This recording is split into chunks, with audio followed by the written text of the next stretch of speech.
greet you and welcome to Bruff for the Munster Club Senior Hurling Semi Final between Ballybrown, the champions of Limerick, and Clonouty Rossmore, the champions of Tipperary.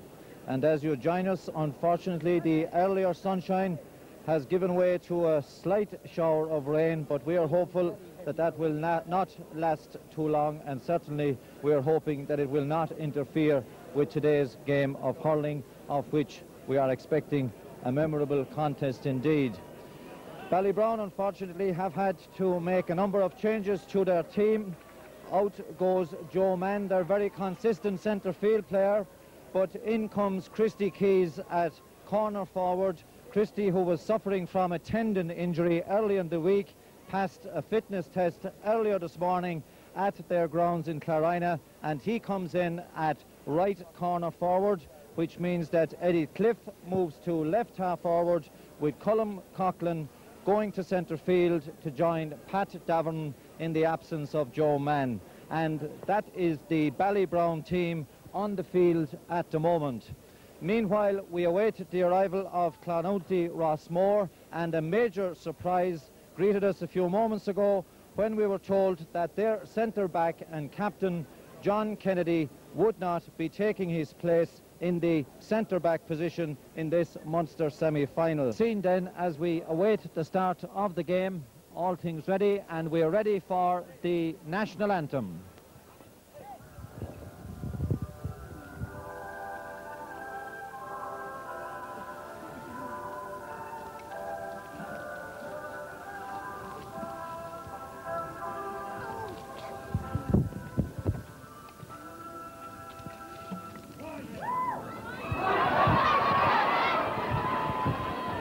So the scene is set here at Bruff for this Munster Club Senior Hurling Championship semi-final. Referee Willie Horgan ready in the centre of the field, and we are just seconds away from the throw-in.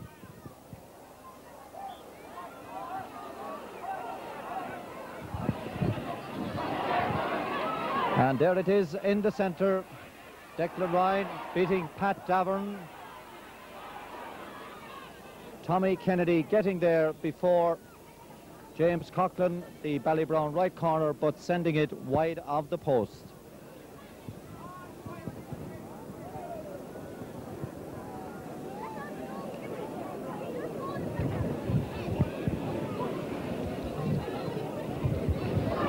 So all to play for here at Ballybrown and Clonoulty. And Willie Horgan spotting interference there, so the Clonoulty defence happy to get this free out. And it's Noel Keane standing over it about 20 metres out from his own goal. Towards the far side, Tony Hall getting there before Declan Ryan. Phil Shanahan returning it towards the Ballybrown goal, but too long and wide of target, and going to the right-hand side of the posts and wide.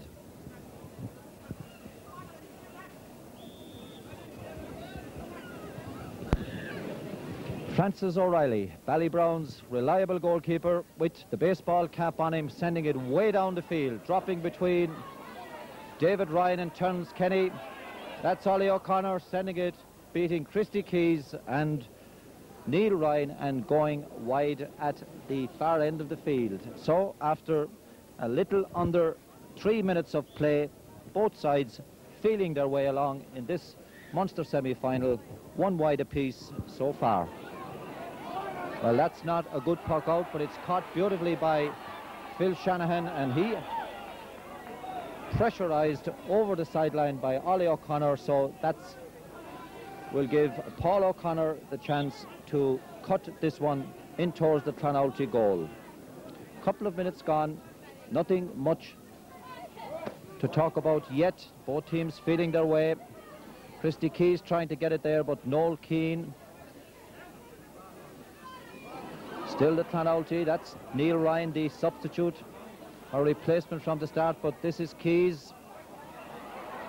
Tony Hall way down from his half-back position, but cleared out And back towards the Clonoulty goal, where Sean Hayes struggles to keep it in, but it's all to no avail because Willie Horgan has spotted the infringement, and it looks like a free out to Clonoulty Rossmore.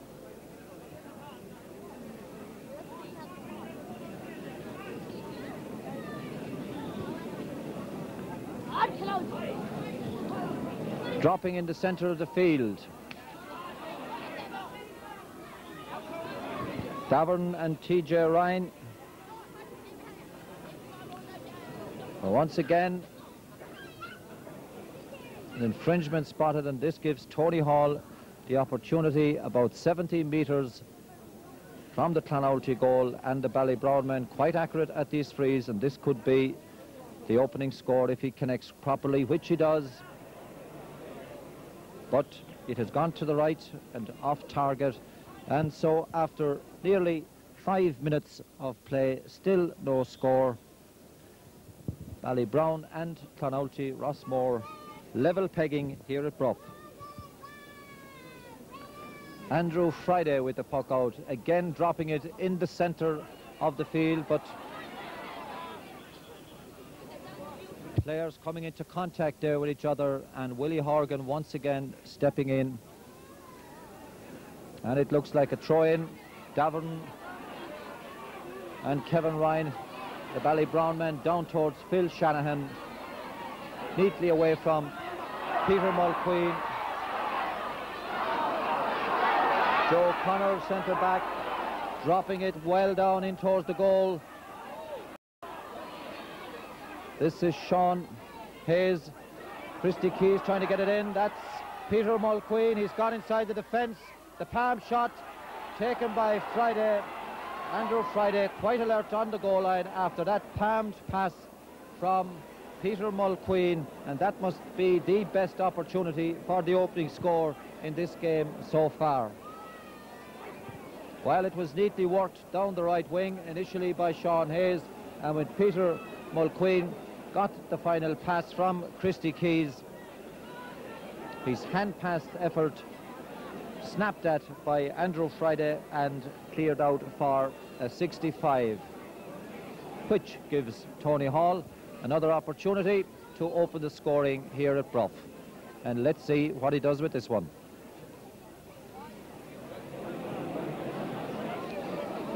Once again it's wide, but Christy Keys despairingly tried to keep it in play, but unfortunately it goes wide. So that still leaves it level pegging, no score, and 5 minutes gone here at Bruff in this Munster Club semi-final between the champions of Limerick, Ballybrown, and Clonoulty Rossmore, the champions of Tipperary. Declan Ryan getting past Tony Hall for the first time, in towards Peter Hayes, past Shane Adams, the flick into the centre, but cut out. And once again, Clonoulty man deprived of possession there, and Willie Horgan stepping in to indicate a free for Clonoulty Rossmore.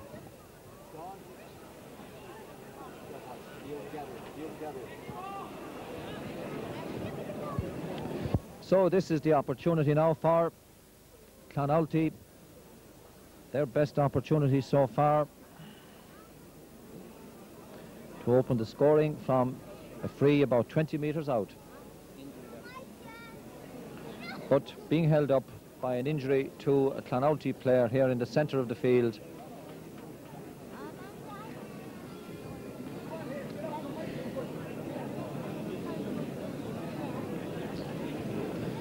So still level pegging here at Bruff. Ballybrown perhaps have had the better opportunities so far after 6 minutes of play, with Tony Hall having a couple of long-range efforts from frees wide, and Peter Mulqueen nearly getting in for a goal a couple of moments ago there, but Clonoulty still surviving, and it's still level pegging, and the injured player in the centre of the field, Joe Hayes, their centre forward, up, maybe a little bit stiff and sore, but no doubt ready for the action again. So at the sunny end of the field, number 9, Kevin Ryan, sends it high and over the bar to give Clonoulty a point to no score lead after 7 minutes of play.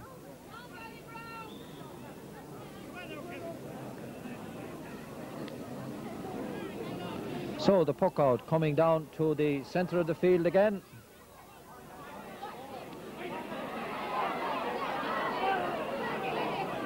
Joe O'Connor surging his way forward down towards Christie. Christie is beaten by Noel Keane and in the process fouls the Clonoulty man. So that will be a relieving free for the Tipperary champions, and Cecil Ryan, their fullback, standing over it. High pulling between Pat Davern and TJ Ryan. Davern still trying to get it down towards his forwards. It's Kevin Ryan, and he's tackled, not dangerously, but certainly a little bit on the high side. And so that gives Clonoulty. David Ryan moving out from the centre-back position. A chance to send this one towards the Ballybrown goal as we approach nearly 10 minutes. He tries for the point. It's still not gone wide, but rather out over the sideline for a sideline cut to Clonouty Rossmore. And it's number 9, Kevin Ryan, who got their point from a 20-metre free just a few seconds ago there, taking this one. Very well cut across the goal, very well cut, and cut, in fact, over the bar for his second point of the game to make it Clonoulty 2 points. But let's take a look. Willie Horgan. Willie Horgan has moved in to consult his umpires. Obviously spotted something. We didn't see it, but obviously he has spotted something, and the ball has in fact been declared wide. So that leaves it still a point for Clonoulty and no score for Ballybrown, and nearly 10 minutes gone here at Bruff. Juicy's puck down towards the half-forward line. Handled by Davern, but it falls away from him. Out over the sideline.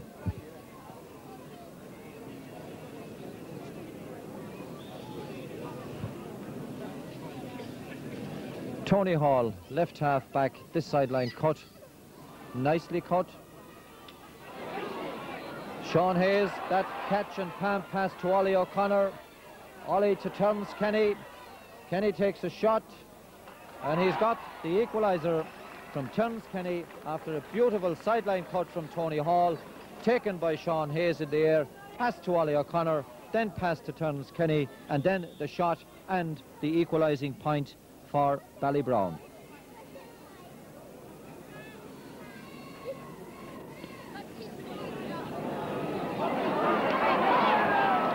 So with 10 minutes gone, still a hell of a lot to play for here at Bruff. Sides level, 1 point apiece.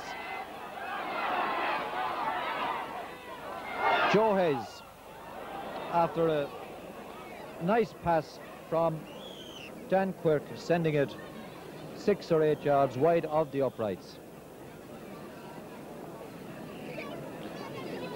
So a fairly timid affair so far. Sides locked at 1 point apiece.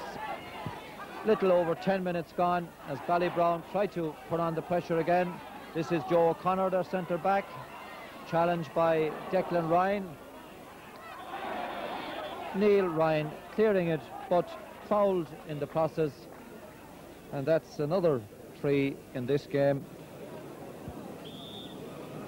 giving another chance for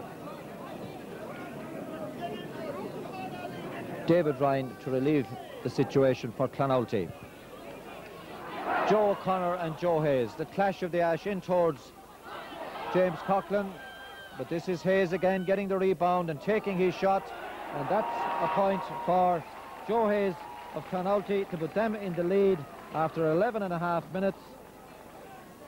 Fine point from Hayes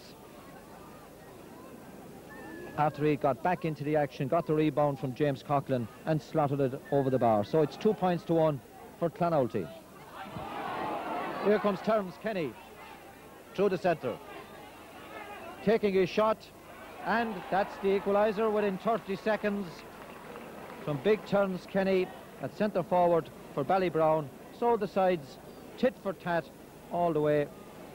2 points apiece after nearly 12 minutes of play in this Munster semi-final between the Limerick champions Ballybrown and the Tipperary champions Clonoulty Rossmore.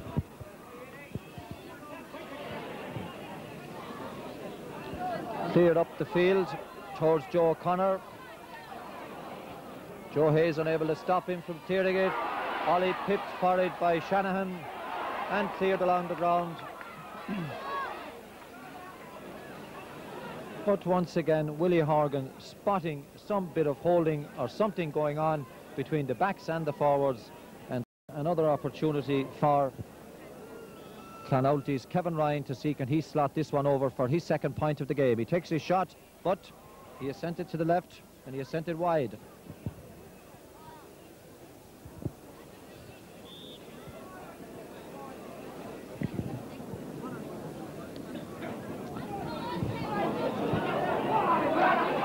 Ollie O'Connor and Phil Shanahan, but it passes them both and cleared by Neil or David Ryan at centre back for Clonoulty.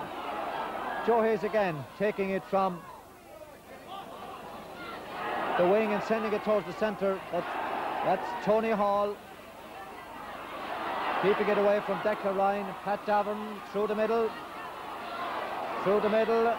confronted it, takes his shot, and that's a splendid point from Pat Davern after Tony Hall had cleared it from defence. Davern taking it on the run and sending it between the posts. So after 14 minutes, Pat Davern giving Ballybrown the lead, 3 points to 2.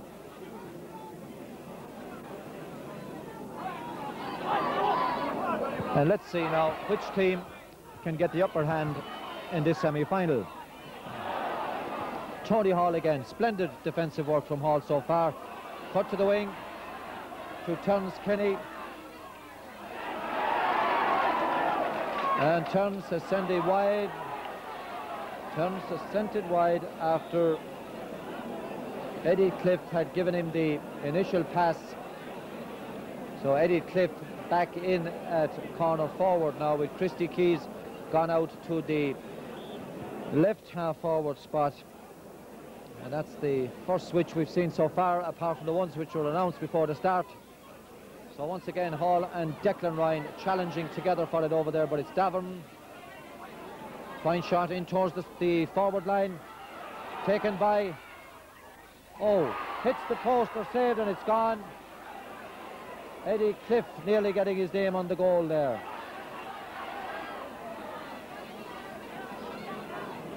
Mulqueen fouled here on the sideline. Well, Eddie Cliff could nearly have given Ballybrown the opener there.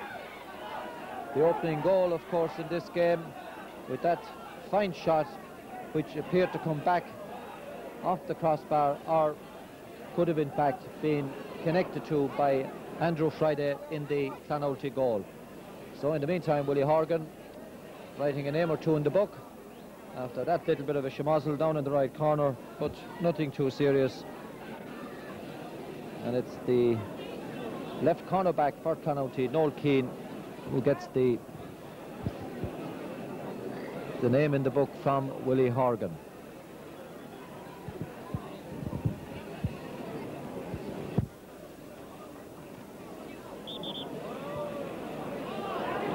So the throw-in and the clash of the ash in the corner. Neil Ryan trying to defend his best for Clonoulty, but all to no avail.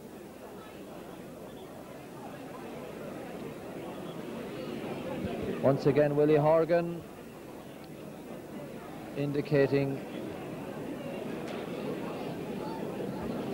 This time it's a free for Ballybrown, and Christy Keys, their marksman, little to the right of the post. 16 minutes gone. Christy hits it low. I don't think he intended to do that, but he hit it low and it's gone into the centre. Cleared by the Clonoulty defence. Colm Coughlin racing between two Clonoulty players across into the centre, but Sean Hayes getting it away from defenders, trying to place his man, and this is Turns after the pass from Eddie Cliff. Turns going through again, the big man still going through to Cliff. Cliff just failed to get his hands on that one. And Andrew Friday clearing the lines for Clonoulty. The shot is blocked down and over the sideline by Christy Keys there. So relief there for Clonoulty, with Christy Keys hitting that free low, and Eddie Cliff, maybe it could be said, missing the opportunity to get another goal, or to get the first goal for Ballybrown. 17.5 minutes gone, and this is Christy Keys from the wing, and Christy has sent it wide.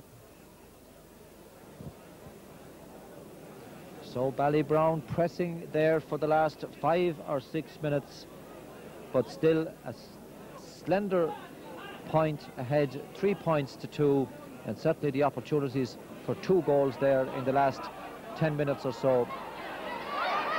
But not to be at this stage. Ollie O'Connor to Turns, back into the centre. Ollie, was he chopped by Hammer? Back up towards the other end of the field. Ballybrown defence under a bit of pressure now. Joe Hayes. And Joe Hayes a point after a pass from Tommy Kennedy.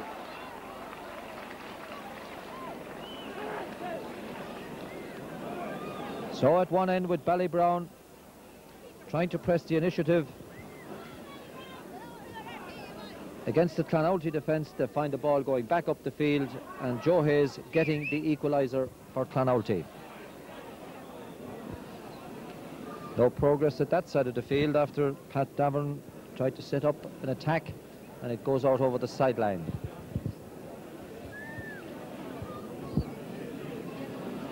Just on 20 minutes, 6 scores in this game so far. 3 points to the Limerick champions, 3 points to the Tipperary champions. Opportunities for goals coming clearly Ballybrown's way in the last 10 minutes, but no goals so far. Phil Shanahan's ball there cleared up. John Kenny and Peter Hayes clashing high. Tommy Kennedy trying to get inside. Shane Adams. Declan Ryan 30 metres out, and from that little opportunity, the first that Declan Ryan has got in this game, he gives Clonoulty Rossmore the lead after just 20 minutes of play. And that was really the first opportunity that Declan Ryan has got in this game to get on the scoring. So it's 4 points to 3 for Clonoulty.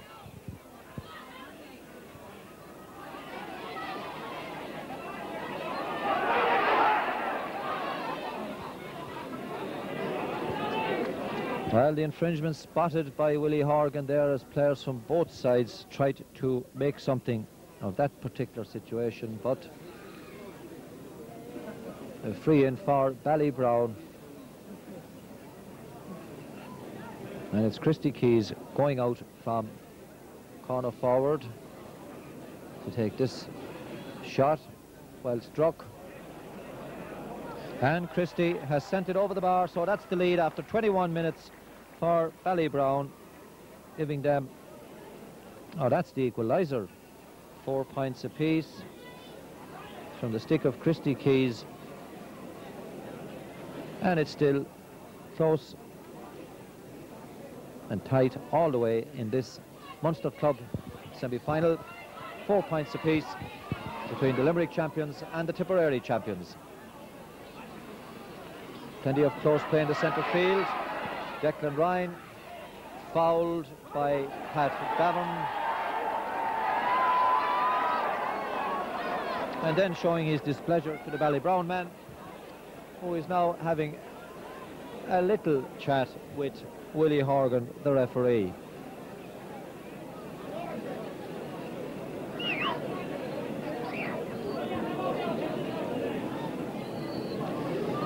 Kevin Ryan, centre field for Clonoulty. His third free of the hour. And it's gone to the right, gone wide. So Kevin Ryan won't be too happy with that one. Ballybrown, of course, playing with the advantage, the slight advantage of a crosswind at the present, as Juicy O'Reilly sends one of those long puck-outs down the centre, hoping for big turns to get it. But it's Phil Shanahan for Clonoulty. Declan Ryan coming from behind and fouling Davern. And that must now mean another opportunity for Christy Keys to get his sights correct and get it over the bar, hopefully on this occasion. About 23 minutes gone.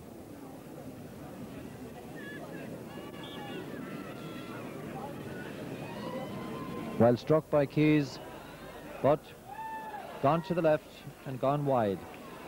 Still 4 points apiece here at Bruff. And dare I say it, a hell of a lot to play for still in this Munster Club semi-final, which as yet has not come really to life and perhaps needs a goal at this stage. Kevin Ryan shot in towards Peter Hayes, but Hayes snuffed out of it by John Kenny. Hayes, the big full forward. This time Dan Quirk towards Tommy Kennedy. Kennedy and Shane Adams tussling for it. This is Declan Ryan. The pass across towards Kevin Ryan in the centre. Beaten to it by Joe O'Connor. And the little man from Ballybrown, Ollie, back doing his bit for the defence. Down the field, but well controlled by Noel Keane for Clonoulty. And what a waste of good possession, when perhaps with a little bit more steadiness and perhaps a little look at the goalpost, he might have achieved better things from that fine piece of work which he did in coming forward to collect that high dropping ball.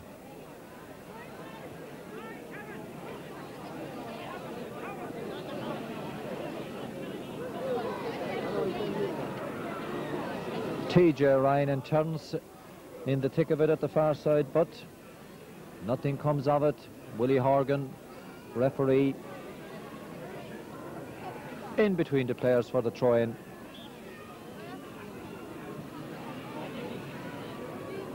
Stalemate again.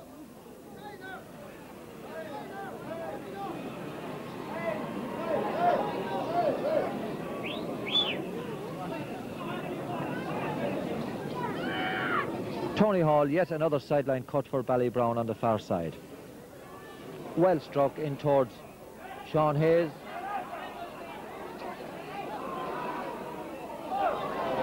Well, that shot from Colm Coughlin going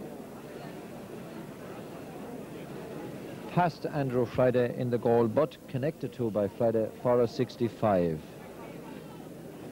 Still the game without a goal after 26 minutes of play, with Ballybrown perhaps having the best chances so far for goals.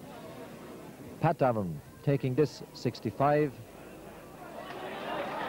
and Pat has sent it between the posts to give Ballybrown a lead of 5 points to 4 with half-time approaching. And still, it might be said, this game has not really come to life as yet. Hall and Declan Ryan again, but drill forward, and there's Joe O'Connor, the Ballybrown centre back, tearing it down. Shanahan and Colm Coughlin. Still Shanahan, fouled, and free for Clonoulty after some fine defensive work, beating a number of players, but then fouled in the process of going forward to clear the ball from his defence towards the forwards.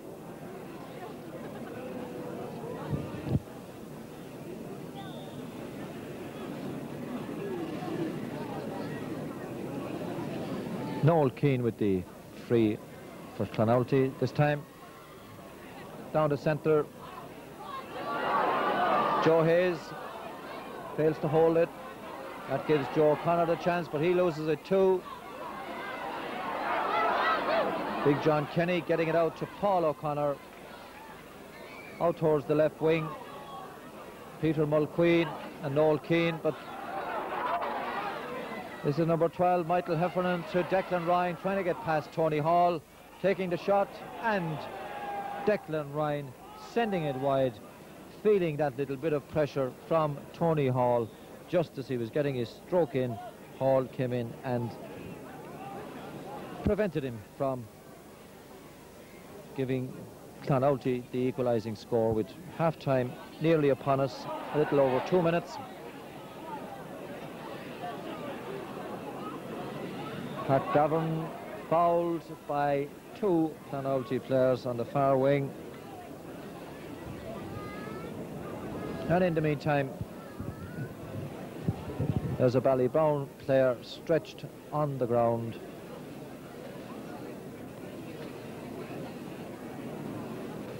And it looks as if it is Terence Kenny who has felt the brunt of the action in the last couple of minutes and now finds himself stretched on the field, obviously with some injury that we hope will not prevent him from taking further part in today's game between Ballybrown and Clonoulty.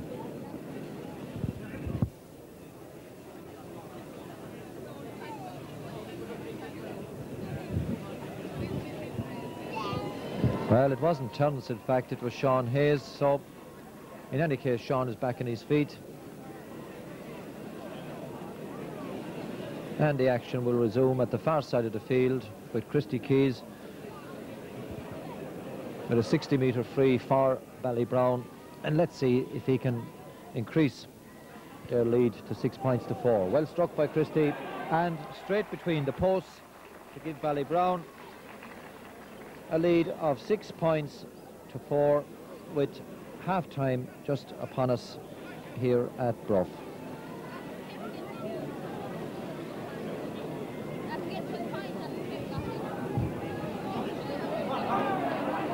TJ Ryan trying to get it down the centre, but Tony Hall having a splendid game for Ballybrown at left half back, tearing it down. Peter Mulqueen, who is now out in the half-forward line, beaten to it. Christy Keys also beaten to it by Noel Keane, and Keane getting out of trouble, sending it up towards the far wing where Shane Adams fouled there by Dan Quirk. And the young Ballybrown player, it must be said, Shane Adams, doing remarkably well on Dan Quirk, a star of the Tipperary under-21 hurling team this year, which won the All-Ireland Championship. Tony Hall's free down towards the far corner. Peter Mulqueen beaten to it.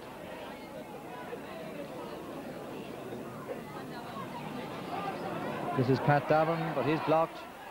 Shot is blocked down and sent out over the sideline for a sideline cut.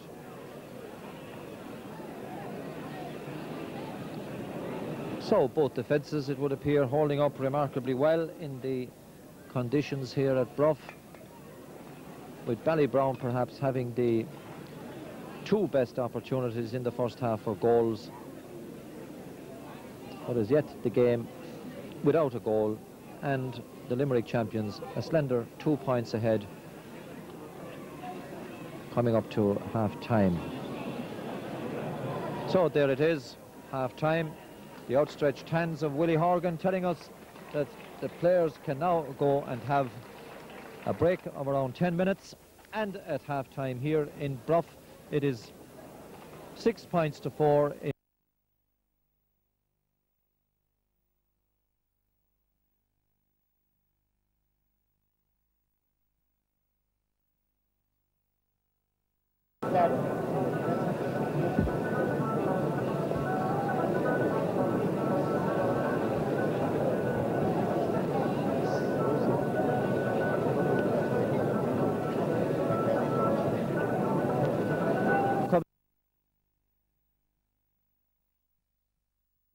Ready for the second half action.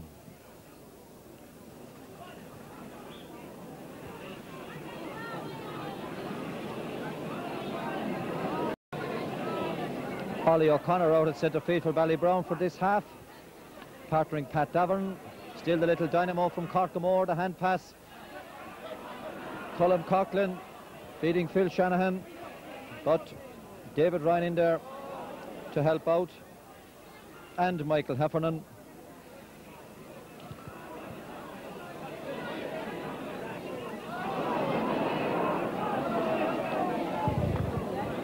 In towards the goal. Ollie again in possession, getting past a number of players and fouled. The little dynamo, as is known, from Corkamore, fouled straight in front of the goals. Perfect opportunity for Christy Keys. Less than a minute gone in the first half, or the second half, and Christy now with the chance to stretch the Ballybrown lead to 3 points with just seconds gone in the second half here at Bruff.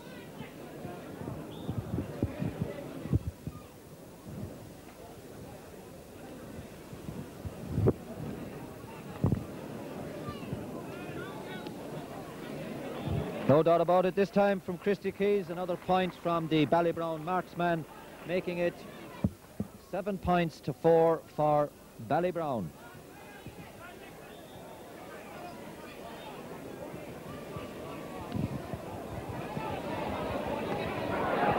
So now, what can the Tipperary champions do about this?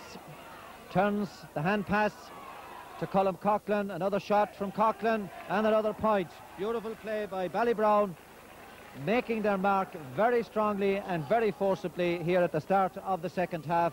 That makes it 8 points to 4 for the Limerick champions.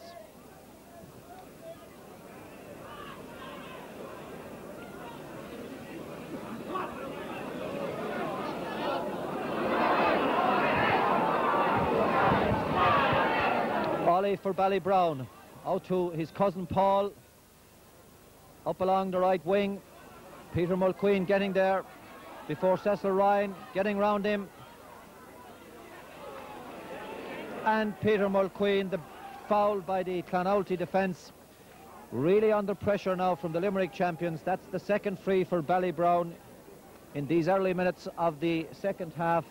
And once again, Christy Keys, who passed the fitness test this morning in Clarina, having been suffering from a tendon for the last couple of weeks.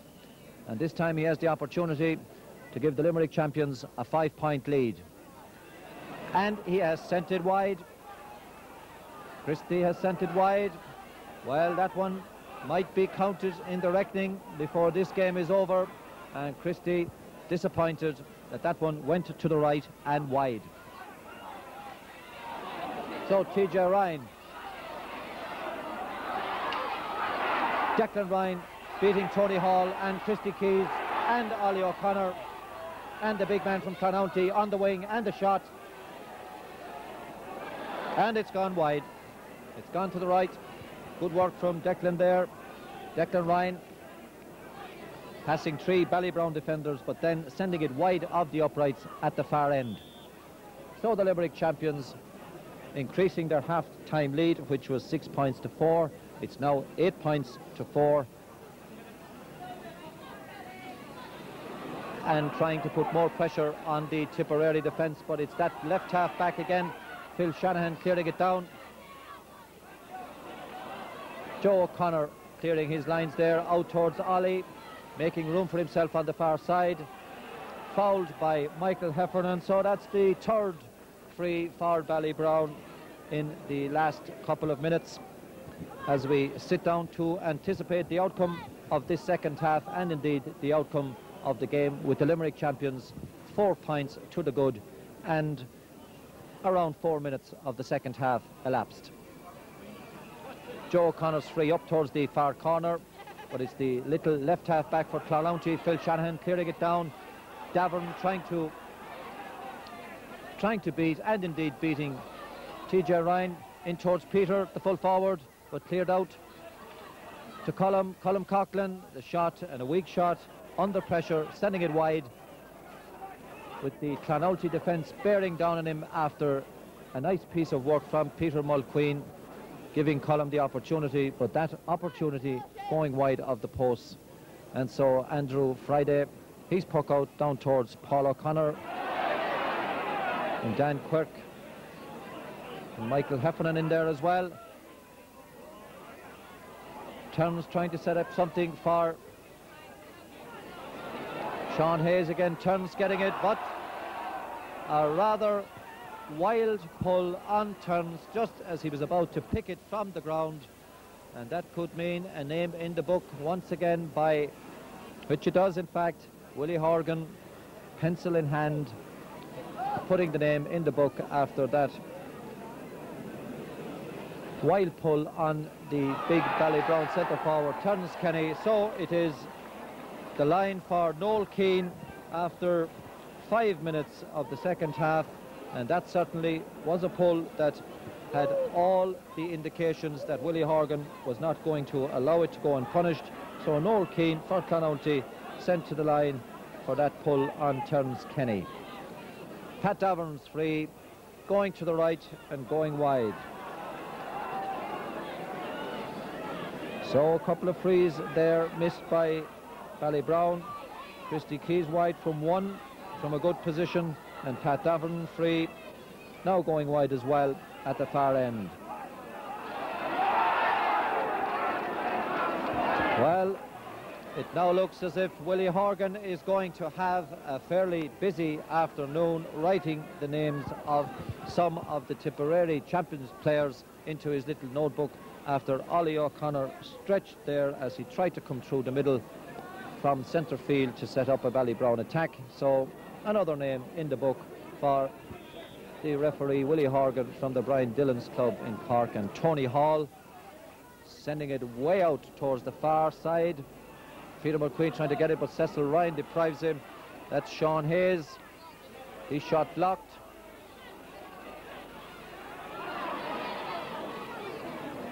And Phil Shanahan, this time getting the benefit of the doubt from the referee, and the free to go with it. Taken fairly quickly and sent down with Paul O'Connor. James Coughlin trying to get it. This is Joe O'Connor, the centre back. Ollie taking the hand pass and returning it to Tony Hall. Nice play from Ballybrown, with Paul on the run here. The man who has played very consistent hurling for Ballybrown all through the championship, to Colm Coughlin. The quick shot. Friday gets down to it. Sean Hayes tries to get it in. Hayes pulls, and there it is. Eddie Cliff made the work and got it in. Friday deprived it from going over to line, and when it came back out, Sean Hayes was on hand and he sent it to the back of the net. So after nearly 8 minutes of play, Ballybrown now leading the Tipperary champions by 1 goal and 8 to 4 points.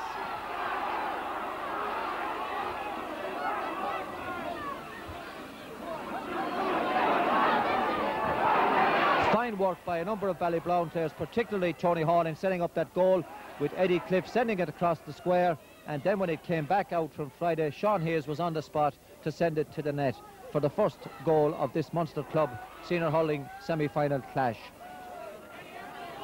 Christie trying to get inside, but deprived of it by Neil Ryan, who sends it back out towards the centre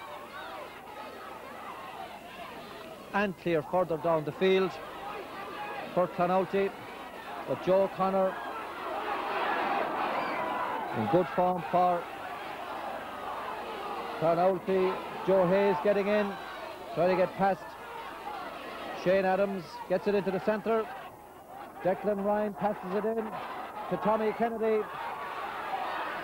Tommy to Peter Hayes, and Peter Hayes has put it in the back of the net. So within seconds, both sides have scored goals that could yet bring this game to life here at Bruff.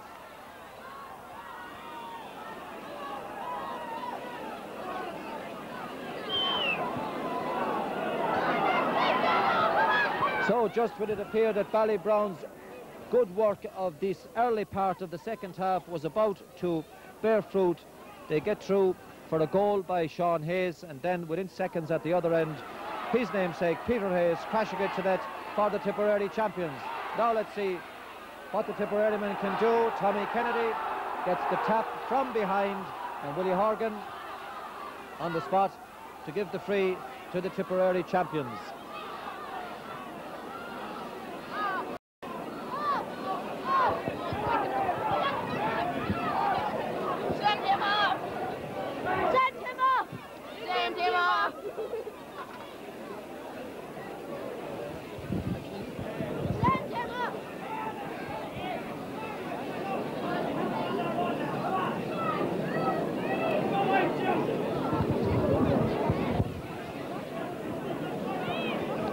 Tommy Kennedy of Clonoulty still receiving attention.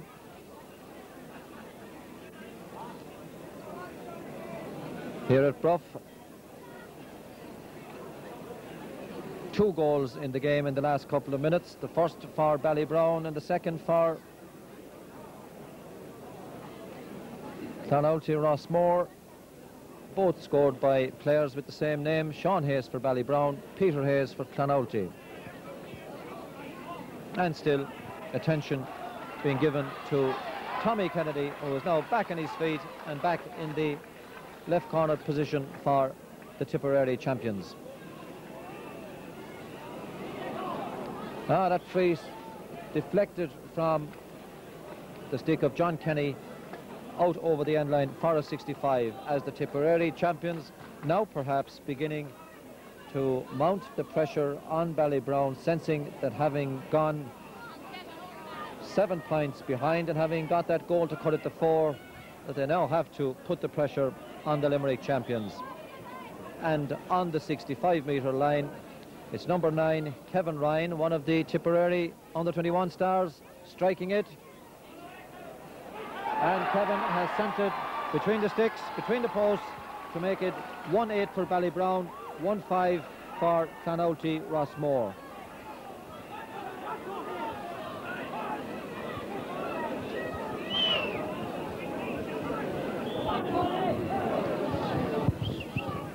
Three points between the champions of Tipperary and the champions of Limerick, as Francis Juicy O'Reilly sends one of his long poke-out specials down into the centre, but Joe Hayes gets it down a bit. Declan Ryan outstripping the Ballybrown defence, and then it appears fouling a Ballybrown player, but still going in into the centre to Kevin Ryan. Ryan bottled up a bit, the hand pass in. Shane Adams trying to come to the rescue for Ballybrown, but number 12, Michael Heffernan, getting the opportunity, but not putting it between the posts for Clonoulty, with 14 minutes or thereabouts gone in the second half here at Bruff.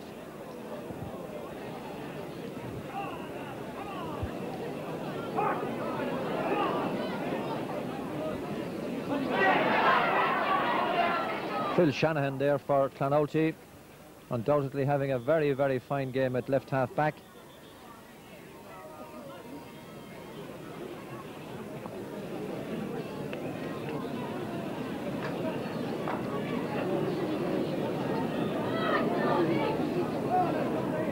Paul O'Connor sideline cut for Ballybrown up the far side. Christy Keys in towards the centre to Turns, but cut out by Cecil Ryan and then beaten by Peter Mulqueen.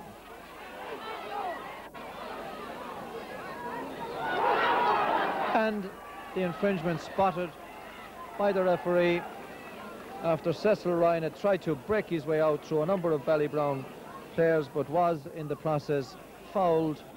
And Andrew Friday now with a chance to put that little bit of extra pressure on the Ballybrown defence. Declan Ryan trying to get his hand to it. But again, more close quarters play, and Willie Horgan throwing it in, and then the tap on the ankle of Declan Ryan should give his namesake Kevin Ryan the chance to narrow the gap a point further and leave just 2 points between the sides.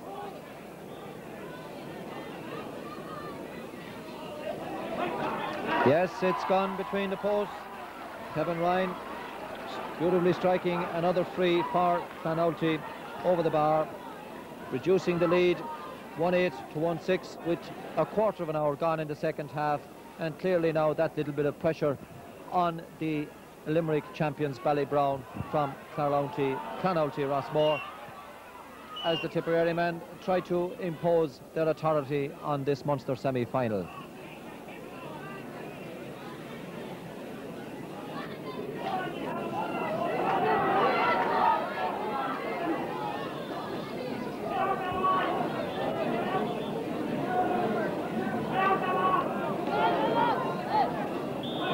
Well, Juicy is ready to puck it out, pucking it into a slight crossfield wind, not terribly influential in the game at this stage, as it had died down a bit during the half-time break. But Clonoulty again forcing the issue. Joe O'Connor at centre back to James Coughlin in the direction of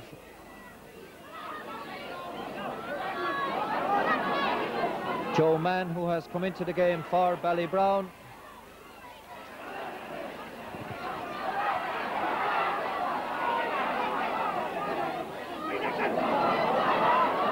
Well, Declan Ryan gets it down, but little Ollie O'Connor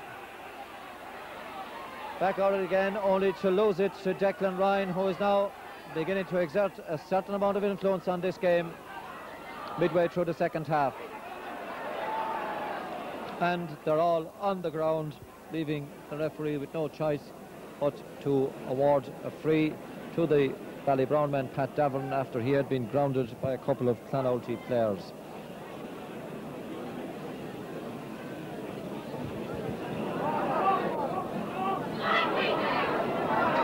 TJ Ryan.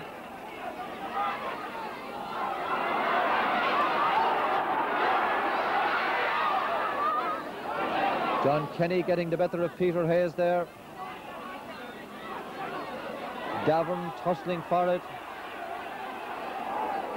Davern on the ground again, and this time Willie Horgan giving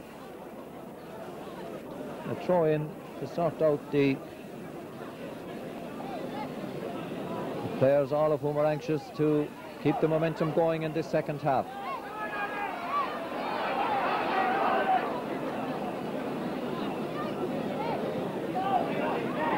With the fast free, but it will all be to no avail, because the referee is not quite satisfied yet that the game can proceed because of a couple of players on the ground.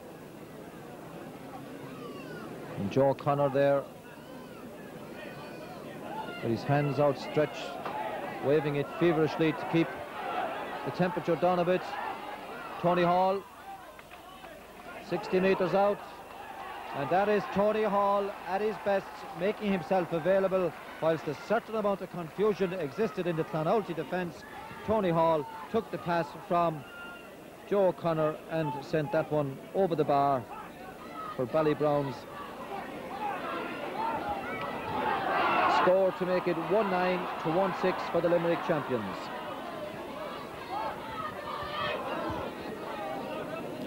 Joe Mann, obviously hampered by that hamstring injury which kept him out of the side from the start. He failed the fitness test earlier this morning, but now the Ballybrown selectors have obviously decided to risk him for the last 10 or 15 minutes of this game. Ollie O'Connor in the thick of it over there across. John Kenny well held and well struck by the big Ballybrown full back.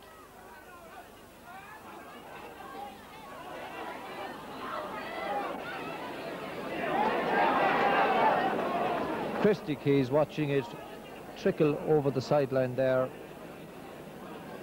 And still, it's the Limerick champions to the good, 1-9 to 1-6, with 20 minutes gone in this Munster Club Senior Hurling Semi-Final here at Bruff.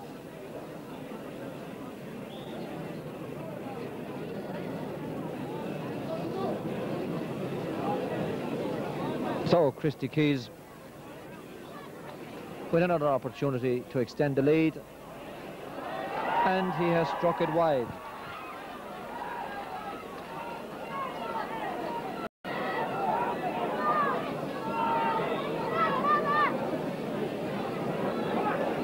Well, that free from Christie going wide.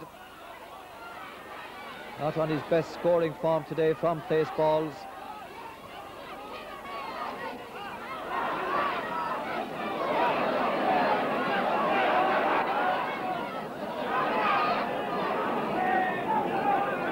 And another throw in from the referee, and then Ollie O'Connor, little man, fouled. That's the second or third time that Ollie has been fouled in this game. So Tony Hall steps up to gratefully accept the opportunity of sending this one right into the heart of the Clonoulty defence. Well struck by Hall. In towards the centre, Peter trying to get it from Cecil Ryan. Sean Hayes trying to connect. Davern under pressure from Michael Heffernan. And Joe Hayes stepping in and taking it away from the pair of them and sending it down towards the centre, in over the head of James Coughlin. But Coughlin coming back behind Kenny and Peter Hayes to relieve the situation. And look at the display of Tony Hall here, there and everywhere for the Ballybrown defence as he clears it out. But it's sent back by TJ Ryan, their captain.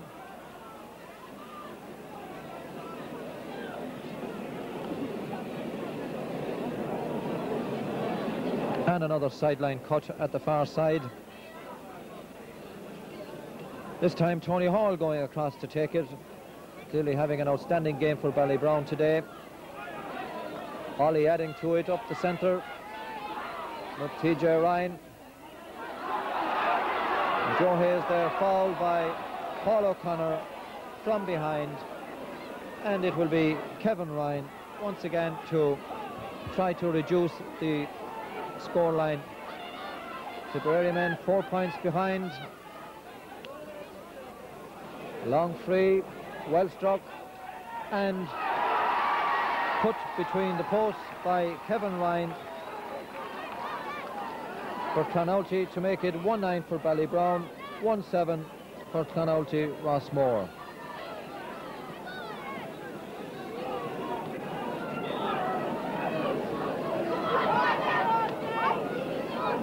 With about 22 minutes gone in the second half, the Limerick men ahead 1-9 to 1-7, and hoping that they can make their way into the Munster Club Final against Den Rovers of Cork or 6 Mile Bridge of Clare. And it must be said too, Clonoulty hoping that they can equal that feat for the first time by getting into their first ever Munster Club Final. But this is Joe O'Connor under pressure from Tommy Kennedy and Kevin Ryan. Joe Hayes here, and followed by Paul O'Connor, cutting into the centre, sending it down the middle over the head of James Coughlin, but the danger averted by Big John Kenny.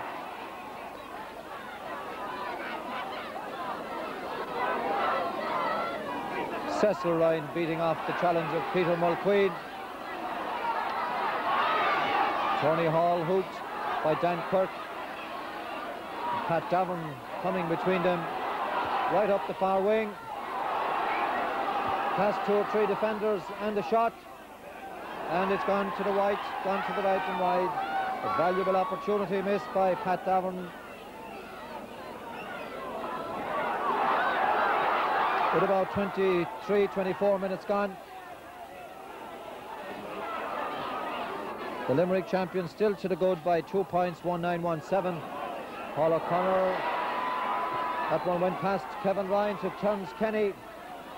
Passes it over the head of Phil Shanahan, but out comes Neil Ryan. Still it goes into Joe Mann. Joe Mann shot, and Joe Mann has put it over the bar.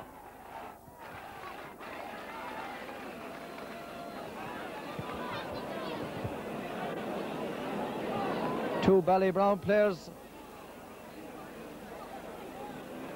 on the ground at the moment.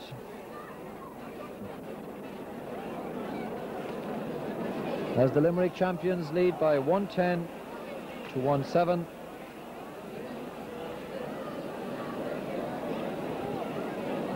With about 4 or 5 minutes left in this Munster Club Semi Final.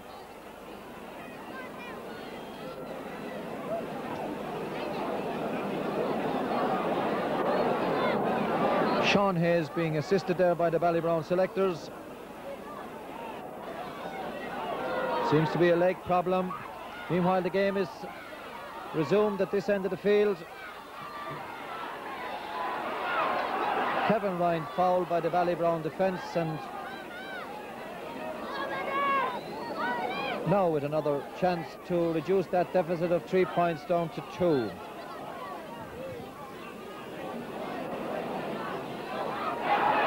This time it has gone to the left and gone wide.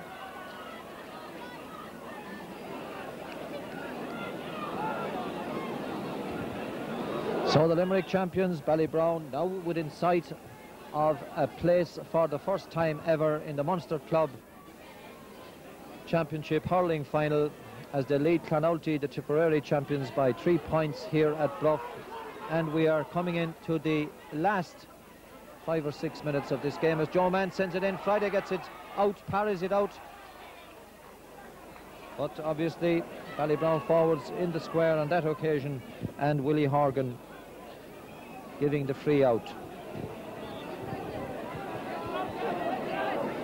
Friday's long, relieving clearance from that free. Down towards Tommy Kennedy, over to Joe Hayes, and chased by James Coughlin. Hayes takes a look and sends it over the bar. That narrows it to 2 points.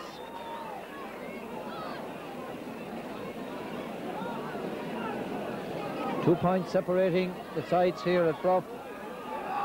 110-18. Ballybrown, the Limerick champions, ahead.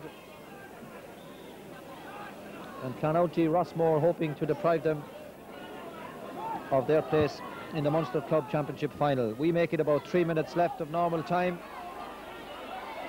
Peter Mulqueen leaving it for Christy Keys. Cecil Ryan. And Peter again getting it to Ollie. Ollie up the wing to Christy, but too hard and too fast for him.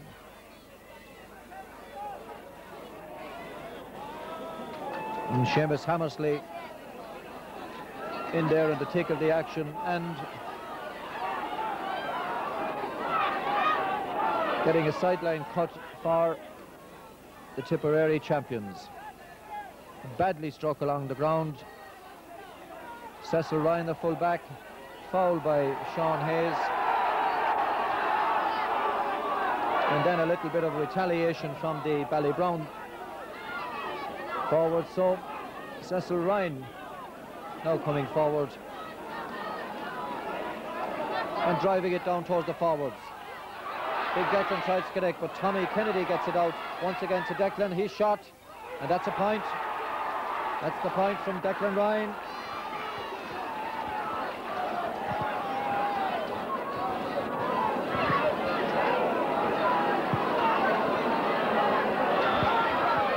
So Declan Ryan bringing the Tipperary champions to within a point of the Limerick men. Not too much time left on the clock.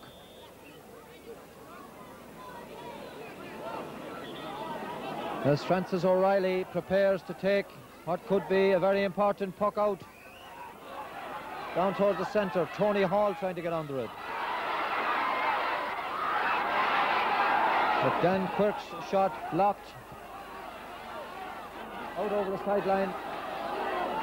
Mentors from both sides asking for that little bit extra from both sets of players in this final moments of this Munster Club Semi Final. Dan Quirk trying to get it. Kenny and Quirk, two big men in the thick of the action, but a relieving clearance from Paul O'Connor. Mike Mulqueen in the action for Ballybrown, but it comes down towards the 20-metre line outside the Ballybrown, and well cleared out under enormous pressure.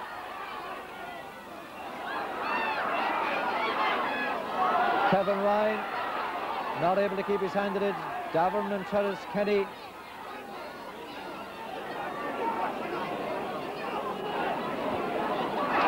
Christy Keys clipping it along the ground, but Neil Ryan is there for Clonoulty. He sends it back. Declan Ryan tries to reach in the sky for it. Dan Quirk has it cleared away from him by James Coughlin out over the sideline. So Kevin Ryan, quite adept at taking sideline cuts, will be hoping to flight this one in around the goal mouth. And this the last moments of this club semi-final, which the Limerick men Ballybrown lead by 110 to 19. So the sideline cut comes in. Well cleared by Paul O'Connor out in the direction of Colin Coughlin, but he fouls the Clonoulty player by coming from behind, and that must give some heartaches now for the Ballybrown mentors and players. Colin Coughlin fouling the Clonoulty player and giving away a valuable free now, which Kevin Ryan will hope that he gets it between the posts to level this game.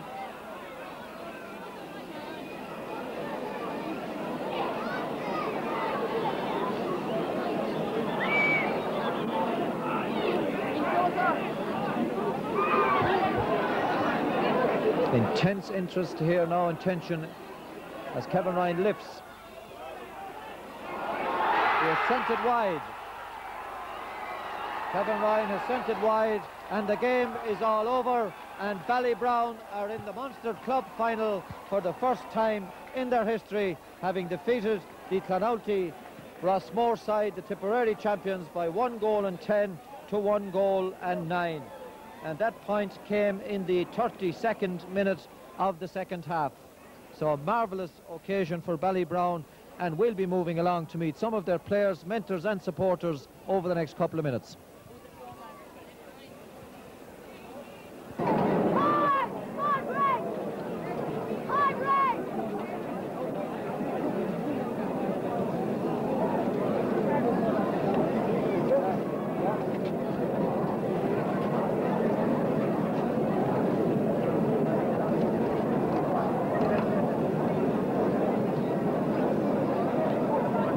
The most delighted men in the Ballybrown camp at the end of this Munster Club semi-final must surely be the captain of the team, Terence Kenny.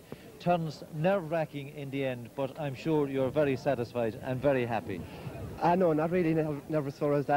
We knew we could do it, but things didn't seem to go right in the last 20 minutes for us. Normally it's the first 10 minutes after half-time that we have problems, but today we held well for the first 10 minutes, and then we got that goal, and I think that we relaxed after that, and that put us under a lot of pressure. Things didn't go our way after that, but we held in there, and that makes me happy. Now, you had opportunities for 2 goals in the first half, and they didn't come off. Some would have been unlucky in many respects. Were you a bit worried at that stage that it was going to drift away from you? No, not really. I think we win all our matches on points. We get the goals from the breaks, but we mostly rely on points, so that didn't bother me, though. Now, earlier in the week, I heard Tom Ryan, your very vociferous selector, saying that the way to beat this Clonoulty Rossmore team was to open it out, spread it out, take the points. Do you think the team played as per his instructions? Yeah, we tried to open it out, but the ball just seemed wouldn't come up. So it didn't work that way. We had to let it go in on the ground once we opened it up, and that's not our style. We'd rather get into our hand and move it around. When we did do that, we had them under pressure, and that's the type of hurling we play. Now, you yourself also earlier in the week said, turns at a training session or at a get-together of the players, that you were afraid of no one. Are you afraid of no one today now, having beat Clonoulty, Rossmore? No, I think we proved that we're in a Munster final. I don't know who else is in it, that doesn't bother us, but we're good enough to get there. We got there the hard way, we deserved it, and we can take the Munster title as well. Thank you. We're actually shaking. I'll be shaking for a long time to come, Michael. It hasn't sunk in yet. This is, I think, if anything, better than the county final, because there was never a doubt in the county final that we were going to win. But today there was doubt there because of our inability to polish them off. But Christ, the commitment, the heart. And nobody has seen us huddled, I said it inside the dressing room a while ago, nobody has seen us yet like we can be. We're going to be an awful lot better. Well, no, I was talking to Terence Kerry earlier, and we were talking about whether he would have a preference for Glen Rovers or 6 Mile Bridge. Have you a preference for anybody at this stage? The thing I'd like to have a shot at now, Mike, we beat about half the Tipperary team. I'd like if they put the rest of the team together possibly. And we take on anyone, anywhere. Now, what is the lesson to be learned from this particular game today? It was the pride of Tipperary against the pride of Limerick, in a club sense. What is the lesson to be learned for the county as a whole? Well, Mike, you said it there, that word pride, that's what it's about. And you could see the pride bubbling through the Ballybrown for us today. Like, they weren't going to lose. We weren't going to lose. And it was all pride, it was all total effort, commitment, fight, heart, all the good things. We didn't pull a dirty stroke. 2 of those fellas were sent off because we were simply overrunning them in every place but on the scoreboard, and they weren't able quite to cope with that. And there is a lesson there for Limerick. There's a lesson there for anybody, that if you get 15 fellas or 23 or 24 fellas like we have, who are willing to put it in, willing to believe in the fellas that are over them, willing to believe in themselves, and willing to work their butts off, as Dave Mahidi nicely puts it always, then success will come. And Limerick have the players. I mean, we have got the same ability. We've all got 2 legs and 2 hands and 2 arms, same as everybody else all over the country. It's just a question of getting the best out of them. And at the moment, we are able to get the best out of our fellas.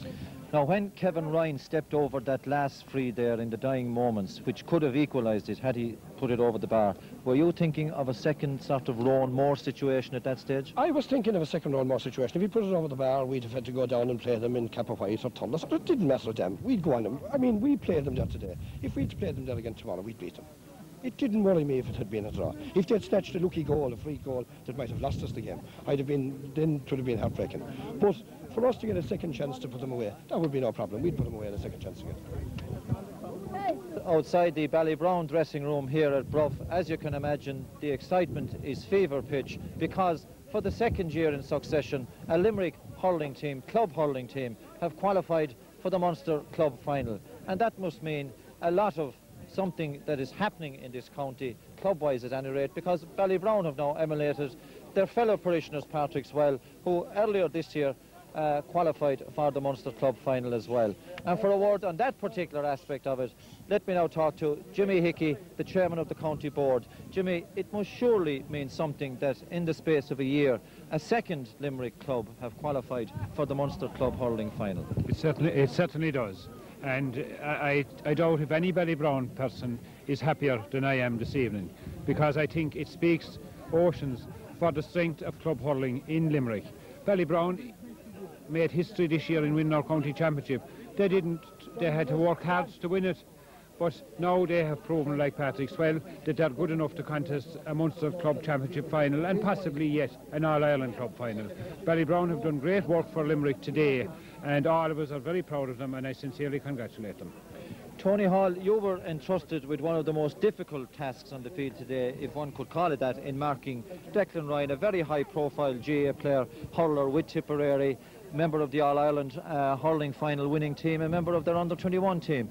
How did you find your task against him today? I know you were issued with very specific instructions earlier in the week, and indeed this morning as you left Clarina. But now that the game is over and you can think back about it, how do you feel having played on Declan Ryan this afternoon? Well, Michael, as we all know, Declan Ryan is a fine player, a great hurler, a clean hurler. And I just went out there today, and to me he was just an ordinary club hurler. I went out and I was to do my best to get him, and I thought I did fairly well. And in the second half, I suppose, he was gone off me in the second half, but I faded a lot in the second half. But then we're not a one-man team. We had Ali O'Connor come into, Joe O'Connor come into it, and they may have been down a bit last year, but they came today when we needed them. They were there today, and they did the stuff for us today, and that's how we're going to get through, and that's what is Ballybrown, where we are today. It's just not one man. It's a different man in every match, and we're going to keep it going on. We're going to, no matter who we meet now in the final, we're going to give it 2 weeks, great preparation, and we're going to do Limerick Hurling proud. Now, earlier this morning, Tony, before you came to Bruff here, you had a bit of a run around in Clonouty. When you were finished in the dressing room, Tom Ryan, who has been with the Ballybrown club for many, many years, one of its most loyal service, said that he personally never asked for anything from Ballybrown. But this morning, 2 hours before you stepped out on the field at Bruff, he asked you to go out and do your level best to beat Clonoulty Rossmore and so qualify for the Munster final. Do you think the team responded to Tom's wish or plea this morning? Oh, without a shadow of a doubt, Michael. Tom Ryan is one of the greatest Ballybrown hurlers of all time. He's given great dedication to our club and to our senior team. For the last 3 or 4 years, he's been involved with our senior team as a selector, and the results have gone against him, and he got a lot of flack. But this year, thank God, things went right for him, and we got the breaks, and we won the county championship. We got over Rossmore, and as you know, Tom Ryan is a man that he doesn't like the limelight, and he asked us this week, because I suppose of the connections between Tom Ryan and the Ryan family and the Clonoulty Rossmore club, he asked us to go out and give 1 hour's hurling for him, and we were going to die outside in that field today for Tom Ryan and to win for him. Surely one of the most delighted men in the Ballybrown club at this point in time here in Bruff must undoubtedly be Tom Ryan, who has given marvellous service to Ballybrown down through the lean years, and now that they're within striking distance of winning the Munster Club Championship, it must surely be a great day for you personally, Tom. Yes, Michael, it is a good day for me personally, because we proved ourselves today that we had a character and the strength and the power to win the Munster Semi Final against the Tipperary champions, who I had great respect for coming into the game, looking at them and watching their campaign up to now. I realised that they were a strong physical team, and I figured that if we were to beat them, that we'd have to play our own style of hurling, and that was to run with the ball and run at them. And I figured that by doing that, they would be getting into trouble early on. Now, earlier this week, Tom, I heard you saying at one of your sessions when you had the players talking to them that part of your plan was not to give the Tipperary men the length of a dudeen between them to get near the ball. Do you think the players actually responded well to your plan and your whole idea about winning this match? Well, Michael, for the first time, I say, in our campaign up to now, which has been a long campaign, they responded manfully, because they were well aware of the quality of the opposition. And I believe that was one aspect of today's game that that won it for us. Like, they gave them absolutely no room. They didn't allow them to get 8 clear shots at the goals, and they harried them and hassled them, even from the full back line out. Was there any stage in the game, Tom, when you were worried that it might drift away from you? Well, I was worried, Michael, insofar as that we had missed a few chances early on. Very early, we should have had the game wrapped up after about 15 minutes. We missed 3 goals, 1 ball struck the crossbar, and just again like the Rossmore saga, the ball just wouldn't cross the line for us. We had possession on the line, but then again, they were half tackling, they were hard, and they weren't giving anything away. And well, I mean, at least now all lads know that that's the kind of hurling you've got to play from now on. The conditions are allowing for that now. Well, any preference now, Tom, for Glen Rovers or 6 Mile Bridge, or does it matter? It doesn't matter, Michael. I don't ever worry about who we're meeting. I mean, my main and our main, we say John Loftus, Michael Lynch and myself, we say our main aim all the time is to get the best possible, get the best possible Ballybrown 15 on the field at the start anyway. And then we say, from then on, we'll work it out. We don't mind who we're meeting. We didn't consider any opposition from the word go of the championship when we started playing our first game, because all games and all teams from now on are going to be good top class anyway. Thank you very much indeed, Tom Ryan. Principal of the local primary school in Ballybrown is Michael Lynch, Mihalo Lynchik, and since he has come to Ballybrown, he's been instrumental in promoting and fostering the game of hurling, and he's one of the 3 selectors with Tom Ryan and John Loftus who have guided this Ballybrown team to one of their greatest occasions here in Limerick hurling, and indeed in their own history that goes back nearly 100 years. Michael, surely a very, very pleasing day for Ballybrown, but one that I would say was not without a certain amount of drama at some stage. Oh yes, right from the beginning, our lads, they hurled their hearts out. I think you know, the film will show that we had most of the play right through the match, and in the end we had to hold our breaths to see a free go wide. You know, it wasn't, our superiority wasn't really reflected on the scoreboard. But then, as against that, this year we have come through in a number of very, very close matches, and we have just come through by the whisker. We drew in the championship with the Liberties. We went down to Waterford, scraped through by 2 points. We took on, in the league semi-final, we took on Adair. We were 11 points down at half-time, and again came through. And here today, we came through by 1 point. We have learned to win.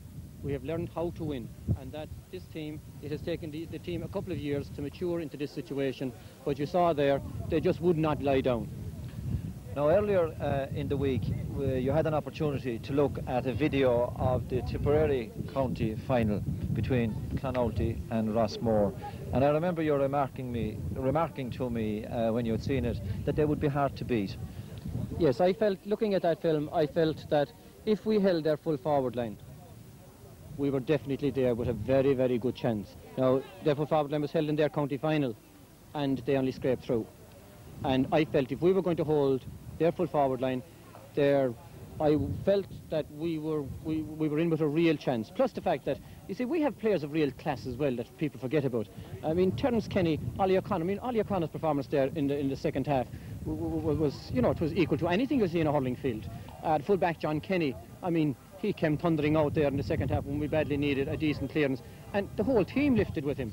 Terence Kenny, you know, Pat Davern, a marvellous performance, and all the players really.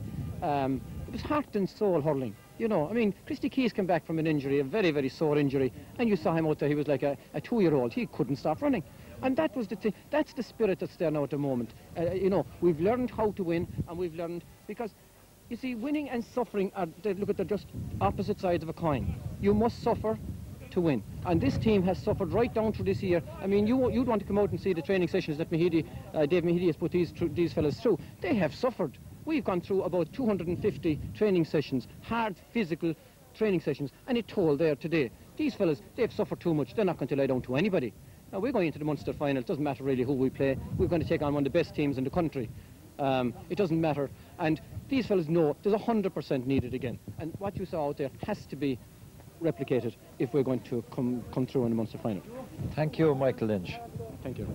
Carol is the vice chairman of the Ballybrown club, and like others to whom we have spoken earlier, he's been involved with the club since he was a very young lad, has served as chairman and played for the club in the lean years, and has now come here to Bruff at the tail end of this game, and will surely be another one of the Ballybrown people extremely delighted that you have made your way.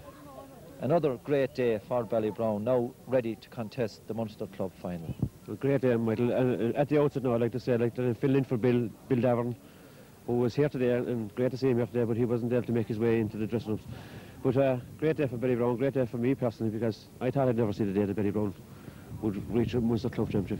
How do you personally feel now, Peter, looking back all the years you gave on and off the hurling fields, and all the times you played and all the times you lost and the near misses and this, that and the other?